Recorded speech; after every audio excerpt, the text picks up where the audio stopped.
தமிழ்நாட்டின் முக்கியமான ஆன்மீக தலங்களில் ஒன்றுதான் ராமேஸ்வரம். நாட்டின் பல்வேறு பகுதிகளிலிருந்து லட்சக்கணக்கான பக்தர்கள் ரயில் மூலமாக ராமேஸ்வரத்துக்கு வந்து சென்றனர். ஆனால் பாம்பன் பாலம் மூடப்பட்ட காரணத்தினால் சுமார் 2 ஆண்டுகளுக்கு மேலாக தற்போது வரை ராமேஸ்வரத்துக்கு ரயில் போக்குவரத்து என்பதே இல்லாமல் தான் இருக்கின்றது. இந்நிலையில தான் புதிய பாம்பன் பாலத்திற்கான கட்டுமான பணிகள் அனைத்தும் முடிக்கப்பட்டு திறப்பு விழாவிற்கு தயாராக உள்ளது. நாட்டின் பல்வேறு பகுதிகளான பஞ்சாப், குஜராத், ஒடிஷா, கர்நாடகா, தெலங்கானா, மகாராஷ்டிரா போன்ற பல்வேறு மாநிலங்களை இணைக்கும் வகையில் இங்கிருந்து ரயில்களானது இயக்கப்பட்டு வருகின்றது. ஆனாலும் இந்த பகுதியிலிருந்து நீண்ட நாட்களாக வைக்கப்பட்டு வரும் ஒரு கோரிக்கையானது தற்போது வரை நிறைவேறாமல் தான் உள்ளது. இதே போலவே புதிய பாம்பன் பாலம் திறக்கப்பட்ட பிறகு ராமேஸ்வரத்திலிருந்து பல்வேறு பகுதிகளுக்கு நேரடி ரயில்கள் இயக்குவதற்கு ரயில்வே திட்டமிட்டிருக்கிறாங்க. இன்றைய தினம் இவை அனைத்தையும் பற்றி தான் விரிவாக இந்த ஒரு வீடியோவில் பார்க்க போறோம். சேனலுக்கு யாராவது புதுசாக வந்தீங்கன்னா மறக்காம சப்ஸ்கிரைப் பண்ணிட்டு பக்கத்தில் பெல் ஐகானை போட்டுருங்க. அப்போ நம்ம போடுற ஒரு வீடியோட நோட்டிபிகேஷன் உடனுக்குடன் வரும். வாங்க வீடியோக்குள்ள போகலாம். ராமேஸ்வரத்திலிருந்து தமிழக பகுதிகளுக்குள் தினசரி ரயில்களும் வெளி மாநிலங்களுக்கு வாராந்திர, வாரம் இருமுறை, வாரம் மும்முறை போன்ற ரயில்களும் இயக்கப்பட்டு வருகின்றது. தற்போது ராமேஸ்வரத்திலிருந்து உத்தரப்பிரதேச மாநிலத்தை இணைக்கும் வகையில் பனாரசுக்கு ஒரு வாராந்திர ரயிலும், அயோத்தியாவுக்கு ஒரு வாராந்திர ரயிலும் இயக்கப்படுகின்றது.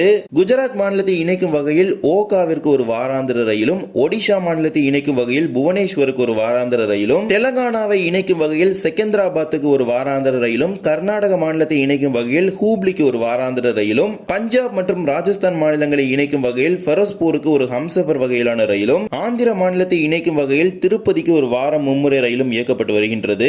இவையெல்லாம் வெளி மாநிலங்களுக்கு இயக்கப்படும் ரயில்களாகும். தமிழகத்திற்குள்ளேயே சென்னைக்கு 2 ரயில்கள், ஒன்று கார்லைன் வழியாகவும் மற்றொன்று மெயின்லைன் வழியாகவும் இயக்கப்படுகின்றது. கோயம்புத்தூருக்கு ஒரு வாராந்திர ரயிலும், கன்னியாகுமரிக்கு வாரம் மும்முறை ரயிலும், திருச்சிராப்பள்ளிக்கு தினசரி முன்பதிவில்லாத ரயிலும், மதுரைக்கு தினமும் 3 பயணிகள் ரயிலும் சேர்த்து ராமேஸ்வரத்திலிருந்து இவ்வாறு பல்வேறு பகுதிகளுக்கு தற்போது ரயில்களானது இயக்கப்பட்டு வருகின்றது.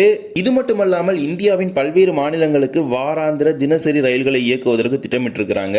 ஒன்று குஜராத் மாநிலத்தை இணைக்கும் வகையில் அகமதாபாத், ராமேஸ்வரம் இடையிலான வாராந்திர ரயில். தற்போது அந்த ரயில் அகமதாபாத், திருச்சிராப்பள்ளி இடையே இயக்கப்பட்டு வருகின்றது.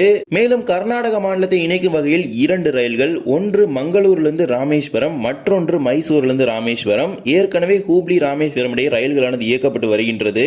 இதே போலவே கேரள மாநிலத்தை முழுவதுமாக இணைக்கும் வகையில் அமிர்தா எக்ஸ்பிரஸ் ரயிலை ராமேஸ்வரம் வரை நீட்டிப்பதற்கான அறிவிப்பு என பல்வேறு அறிவிப்புகள் ரயில்வே சார்பாக வெளியிடப்பட்டது. அதில் ஏற்கனவே மைசூர், மானாமதுரை இடையே ராமேஸ்வரம் ரயிலில் முன்னோட்டமாக ஒரு சிறப்பு வாராந்திர ரயிலானது இயக்கப்பட்டது. அந்த ரயில் தற்போது இயக்கப்படுவதில் கிடையாது. பாம்பன் புதிய பாலம் திறந்த பிறகுதான் அந்த ரயிலானது மீண்டும் தனது பயணத்தை துவங்க இருக்கின்றது. அகமதாபாத், ராமேஸ்வரம் ரயில் திருச்சி வரை இயக்கப்படுகின்றது. அமிர்தா எக்ஸ்பிரஸ் ரயிலுக்கான பெட்டி முறையெல்லாம் மாற்றப்பட்டு அனைத்தும் தயார் நிலையில் உள்ளது. பாம்பன் பாலம் திறந்தவுடன் அந்த ரயில் ராமேஸ்வரத்துக்கு சென்றுவிடும். இது மட்டுமல்லாமல் மேலும் 2 புதிய ரயில்கள் தெற்கு ரயில்வே மண்டலத்தின் சார்பாக இயக்குவதற்கு பரிந்துரை ஏற்கனவே அனுப்பியிருக்கிறாங்க. ஒன்று ராமேஸ்வரத்திலிருந்து மேற்கு வங்க மாநிலத்தின் மால்டா டவுன் வரை ஒரு வாராந்திர ரயில் இயக்குவதற்கு பரிந்துரை அனுப்பியிருக்கிறாங்க. இது மட்டுமல்லாமல் சென்னையின் தாம்பரத்திலிருந்து ராமேஸ்வரத்துக்கு தினசரி ரயிலை விழுப்புரம், மயிலாடுதுறை, திருவாரூர், பட்டுக்கோட்டை, காரைக்குடி வழியாக இயக்குவதற்கும் பரிந்துரை அனுப்பியிருக்கிறாங்க. அதன் முன்னோட்டமாக ஏற்கனவே தாம்பரம், ராமநாதபுரம் இடையே 2 வேறு நேரங்களில் சிறப்பு ரயில்கள் இயக்கப்பட்டது குறிப்பிடத்தக்கதாகும். தற்போது அந்த பெட்டிகள் கும்பமேளாவுக்கு சென்று விட்டது. அதனால் தற்போது அந்த ரயிலானது இயங்குவது கிடையாது. மேலும் கர்நாடக மாநிலத்தின் மங்களூரிலிருந்து வடக்கு கேரள பகுதிகளை இணைத்து பழனி வழியாக ராமேஸ்வரத்துக்கான அந்த வாராந்திர ரயிலுக்கு ஏற்கனவே ஒப்புதல் வழங்கப்பட்டு விட்டது. அதுவும் பாம்பன் புதிய பாலத்தின் திறப்பு விழாவுக்காக தற்போது காத்துக் கொண்டிருக்கின்றது. புதிய பாம்பன் பாலம் திறப்பதற்கான தேதி தற்போது வரை வெளியிடப்படவில்லை. இது தொடர்பாக மதுரை கோட்ட மேலாளரிடம் செய்தியாளர்கள் கேட்ட கேள்விக்கும் தற்போது வரை எந்த ஒரு முடிவும் எடுக்கப்படவில்லை என்கிறார் தெரிவித்திருக்கின்றார். பிரதமர் நரேந்திர மோடியின் வெளிநாட்டு பயணம் முடிந்த பிறகு இந்த ஒரு திறப்பு விழா இருக்கும் என பெரிதும் எதிர்பார்க்கப்படுகின்றது. தற்போது வரை எந்த ஒரு தேதியும் கிடையாது. என்னதான் ராமேஸ்வரத்திலிருந்து பல்வேறு பகுதிகளுக்கு நேரடி ரயில்கள் இயக்கப்பட்டாலும் இங்கிருந்து கோயம்புத்தூருக்கு இயக்கப்பட்டு வந்த தினசரி பயணிகள் ரயில் தற்போது வரை இயங்காமல் தான் இருக்கின்றது.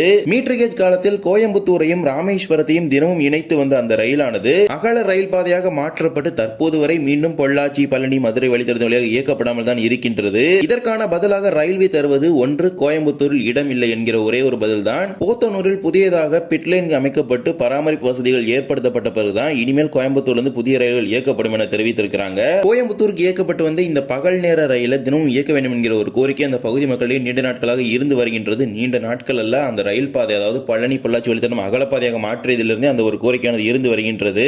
ராமேஸ்வரத்திலிருந்து நாட்டின் பல்வேறு பகுதிகளுக்கு நேரடி ரயில்கள் இயக்கப்பட்டாலும் இதுநாள் வரை டெல்லியை இணைக்கும் வகையில் எந்த ஒரு ரயிலுமே கிடையாது. போபால் வரை மட்டுமே ரயிலானது இருந்து வருகின்றது. அந்த ஒரு கோரிக்கையும் ஏற்கனவே பல்வேறு பகுதி மக்களிடையே இருந்து வருகின்றது. இது மட்டுமல்லாமல் ராமேஸ்வரத்தையும் மும்பையும் தற்போது வரை இணைப்பதற்கு எந்த ஒரு நேரடி ரயிலுமே கிடையாது. அகமதாபாத், ராமேஸ்வரம் இடையே அந்த ரயில் இயக்கப்படும் பொழுது அந்த ரயில் மும்பையின் வாசை ரோடு என்கிற ரயில் நிலையத்தை இணைக்கும். இதன் மூலமாக மும்பைக்கும் ராமேஸ்வரத்துக்குமான நேரடி ரயில் தொடரும் என்பது கிடைக்கப்பெறும். எனவே இவை அனைத்துமே பாம்பன் புதிய பாலத்தின் திறப்பு விழாவுக்காக தான் தற்போது வரை காத்துக் கொண்டிருக்கின்றது. புதிய பாம்பன் பாலம் எப்போது திறக்கப்படுகின்றதோ அதன் பிறகு படிப்படியாக ஒவ்வொரு ரயில்கள் மீண்டும் ராமேஸ்வரத்திலிருந்து இயக்கப்படும். குறிப்பாக மைசூர், மேங்களூர், அகமதாபாத், தாம்பரம், திருவனந்தபுரம், மால்டா போன்ற பல்வேறு பகுதிகளிலிருந்து நேரடி ரயில்கள் இயக்கப்படும். இந்த ஒரு வீடியோவில் தான் இந்த வீடியோ பிடிச்சிருந்தா மறக்காம like and share and subscribe பண்ணிட்டு பக்கத்தில் பெல் ஐகானில் போட்டுருங்க. அப்போ நம்ம போடுற ஒரு வீடியோட நோட்டிஃபிகேஷன் உங்களுடன் வரும். இன்னொரு வீடியோ சந்திக்கலாம். தேங்க்ஸ் ஃபார் வாட்சிங்.